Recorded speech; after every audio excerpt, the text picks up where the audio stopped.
Un saluto ai nostri amici telespettatori, eccoci al consueto appuntamento con la rubrica Family, Salute e Benessere. E oggi il nostro gradito ospite, il professor Rossano Girometti, che è radiologo all'azienda sanitaria universitaria del Friuli Centrale e tra l'altro appunto è professore associato di radiologia all'Università di Udine. Buongiorno professor Girometti, grazie per essere qui per parlarci di un nuovo approccio, praticamente un nuovo approccio diagnostico che è in fase di studio per quanto riguarda il cancro alla prostata. Ma prima di parlare di questo studio che coinvolgerà appunto anche una certa fascia appunto di cittadini, di persone, vediamo quella che è la situazione attuale per quanto riguarda questa patologia, perché c'è stata anche dal punto di vista, sia dal punto di vista terapeutico che diagnostico, negli anni c'è stata un'evoluzione, no? Le cose sono mutate, chiaramente come tutte le cose in medicina, cioè l'evoluzione, certo, fortunatamente.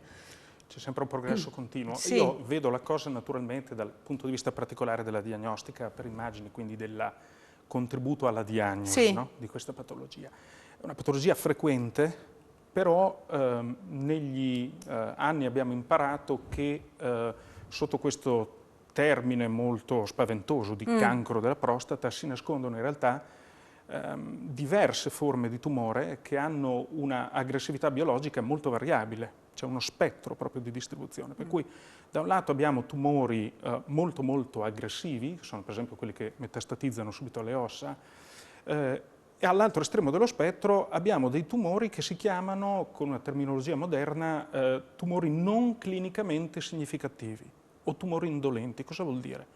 Tumori che non daranno mai manifestazione clinica di sé, che crescono, nonostante si chiamino cancro, così piano che andarli a togliere, per esempio facendo la chirurgia, togliendo la prostata, comporta magari un rischio maggiore per la qualità di vita del paziente che lasciare la prostata e il tumore in sede. Non andranno mai in giro, non daranno mai metastasi, non daranno mai ostruzione urinaria, eccetera, eccetera. Quindi in realtà oggi il concetto fondamentale è diventato sì quello di fare diagnosi di questi tumori, che sono tumori che naturalmente possono avere un grande impatto sulla qualità di vita degli uomini, ma anche e soprattutto di, prima di decidere quale tipo di intervento fare, stratificare il rischio. Cosa vuol dire stratificare il rischio? Capire in questo spettro di distribuzione di aggressività biologica del tumore della prostata dove è messo il paziente, se dal lato che guarda verso i cancri indolenti o dal lato che guarda verso i cancri aggressivi, perché, e qui non ruberò il mestiere a pochi mette mano, perché naturalmente esistono trattamenti molto differenziati. Certo, sì, è chiaro, non abbiamo l'urologo, però lei dal punto di vista radiologico, infatti lei qui oggi in veste, no, di radiologo proprio per spiegare queste nuove tecniche, no, per Allora, diagnosticare. No, in questa idea che bisogna fare diagnosi, ma una diagnosi raffinata, in cui noi stratifichiamo il rischio, si è inserita negli ultimi anni la risonanza magnetica di prostata, che io direi fino a una decina d'anni fa era un esame di nicchia, si faceva solo per pochissime indicazioni, si faceva con la bobina endorettale, no? Quindi in condizioni un po' scomode per il paziente, una cosa che oggi praticamente non esiste posso più. immaginare, abbastanza fastidioso.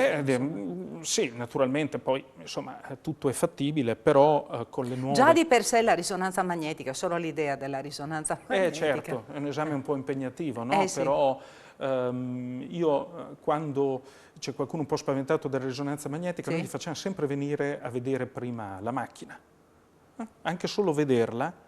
Ma se uno soffre di claustrofobia, solo l'idea di essere bloccato lì.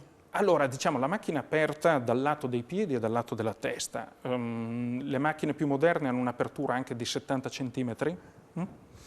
E si può entrare, per esempio, nell'esame di prostata anche coi piedi, perché deve andare al centro di questo tubo della risonanza, la parte che va studiata. Se va studiato il bacino si può ragionevolmente entrare anche di piedi e già questo riduce... già questo è un grande aiuto. Esatto, perché non ci si vede scorrere, no, diciamo, il tetto della risonanza magnetica.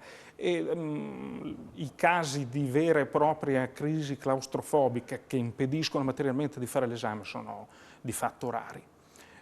Già solo, dicevo, vedere la macchina, vedere che insomma c'è l'apertura sia dal lato dei piedi che dal lato della testa, presentare la possibilità di entrare di piedi o addirittura far fare al paziente una prova preliminare, magari qualche giorno precedente l'esame, aiutano a, diciamo, a familiarizzare con l'idea che l'esame è fattibile e che non ci sono chissà che situazioni di chiusura o e che quindi lo si può affrontare in sicurezza. Senta, per quanto riguarda anche incidenza, lei è al corrente dei dati dell'incidenza, anche della patologia adesso? Allora, dovrebbe essere, se non vado errato, il terzo tumore più frequente. È il terzo più frequente? Nel sesso maschile. Però, ribadisco, quando noi parliamo di questo tumore, parliamo di qualcosa in cui la stragrande maggioranza delle volte abbiamo insomma, tempo per fare dei ragionamenti. Non c'è quella fretta di prendere decisioni in maniera tempestiva, immediata, che c'è per esempio in altri tumori, penso al pancreas, no? Il classico adenocarcinoma del pancreas. Proprio perché c'è questa necessità di stratificare il rischio prima, in cui si inserisce prepotentemente la risonanza. Perché?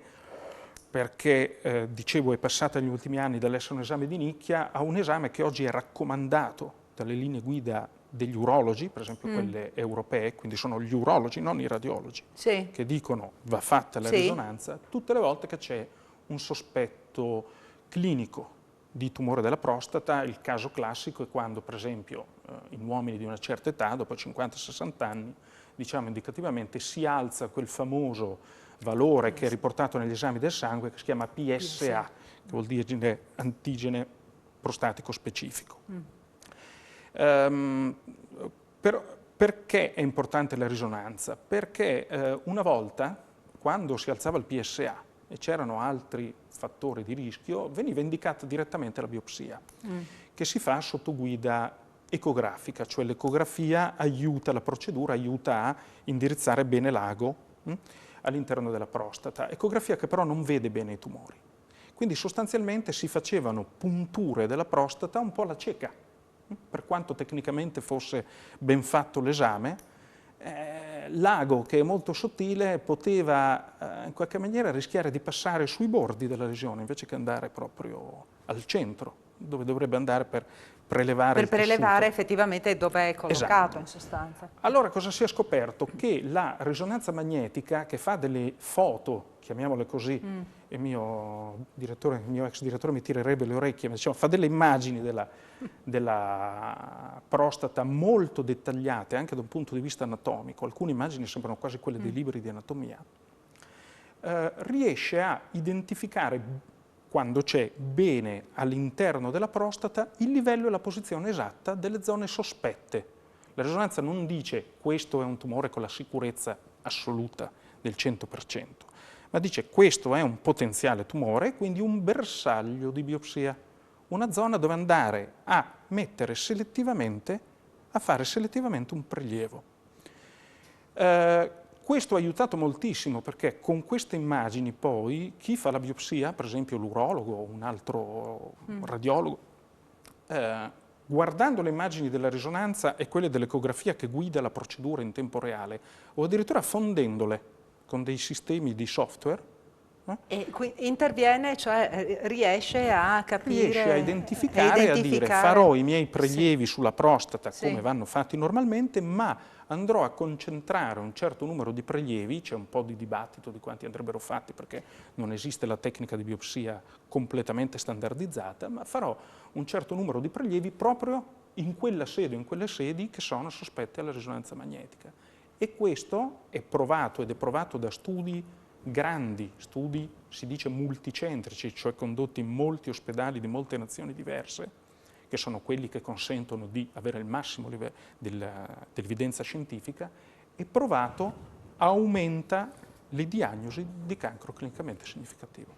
Ecco, e qui arriviamo appunto dal fatto che l'Università di Udine appunto è fra i 5 centri Esatto. in Italia, in questo primo trial clinico internazionale. Internazionale, sì. Quindi è importante per l'Università di Udine, in questo caso appunto la Facoltà di Medicina, essere all'interno di questo circuito che porta appunto il nostro Ateneo a livelli internazionali. E certo. Questa è grande soddisfazione per noi friulani, e grande soddisfazione per le stesse persone che lavorano all'interno dell'Ateneo. Certamente, beh, direi che noi abbiamo tutti i mezzi, le competenze, l'expertise, come si dice, per poter entrare in un circuito di questo genere, sicuramente sia dalla parte universitaria sia anche naturalmente dall'indispensabile supporto dell'ospedale Santa Maria della Misericordia. Sì, certo.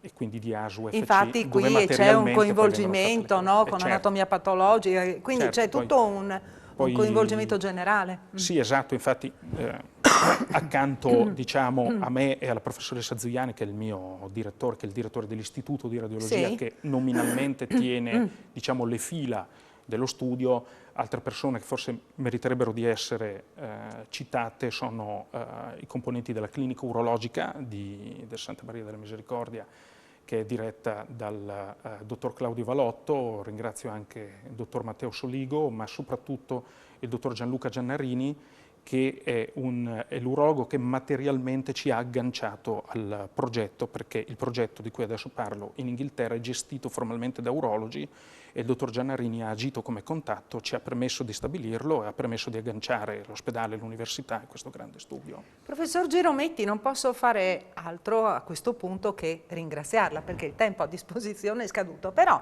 almeno abbiamo gettato le basi per la prossima puntata, no? E parleremo nella prossima puntata di questo nuovo progetto, di questa nuova ricerca che coinvolge appunto l'Università di Udine insieme ad altre università anche a livello europeo. Quindi abbiamo lasciato così un po' di suspense, ci vediamo giovedì sempre alla stessa ora. Grazie per essere stato con noi a giovedì.